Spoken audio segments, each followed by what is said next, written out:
Баршаңызға сәлем достар, менің каналыма қош келдіңіздер. Бүгін сіздерге осындай өзімнің күнделікті өмірде жасап жүрген жүмсақ күлше нанымның құрамымен бөлісетін боламын. Қараңыздар, қандай жұмсақ және үлпілдек болып шығады. Бұл нанды не только күнде қонақтың алдына әдемілеп қойсаңыздар болады, және бұл нанның рецептісімен булочкада басқа нәрселер жасай берсеңіздер болады. Қараңыздар, қандай әп-әдемі және пухлый болып піседі. Керек заттарды описаниеге қалдыратын боламын. Ең алдымен жылы суымызды, жылы сүтімізді және оның үстіне тұзымызды, ашытқымызды салып, қасықпен жақсылап бір араластырамыз. Одан кейін үстіне сұйық майымызды салатын боламыз және керегінше қант саламыз.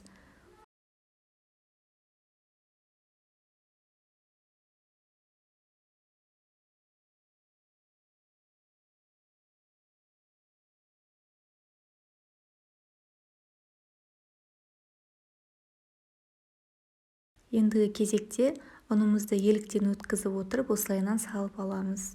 Керегінше ұнымызды салып, бірінші қасықпен араластыратын боламыз. Қасықпен араластырып болғаннан кейін ұнымызды салып, тестіміз қоюланғаннан кейін қолымызбен жақсылап иін қандырып, қолымызға жабыспайтын тесті елейтін боламыз. Негізі күлше нан болмаса булочка істер алдында тестімізді 2-3 рет көтерілгеннен кейін қайтарып илеп қойып қойсаңыздар, сол кезде арасы әдемі болып, воздушный болып шығатын болады. Сол нәрсені есте сақтасаңыздар болады. Қараңыздар, біздің тестіміз осындай болып шықты. Қолға жабыспайтын әп-әдемі қамыр болып. Енді бетін жауып 1-1,5 сағатқа көтерілгенше қойып қоятын боламыз.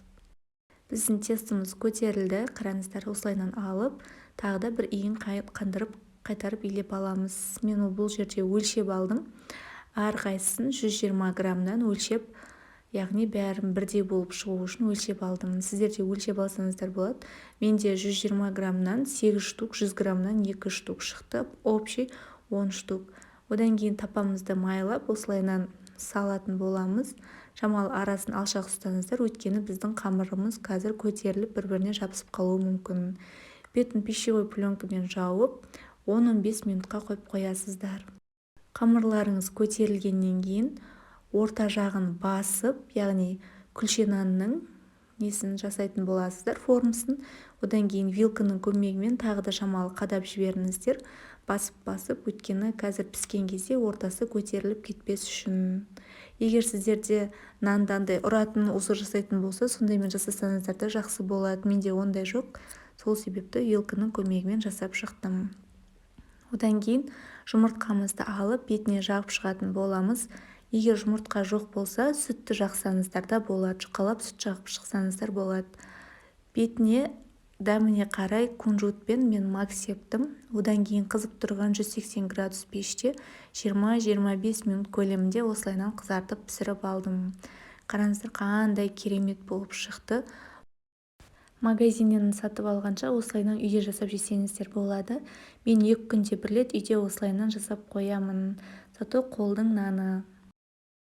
Сіздерге менің рецептім ұнады деген үміттемін. Егер менің рецептім ұнаса, маған лайк, комментарий басып кетуді ұмытпаңыздар. Маған подписка жасап, колокольчикті басып қойыңыздар. Менің рецептім шыққан сайын сіздерге белгі барып тұратын болады.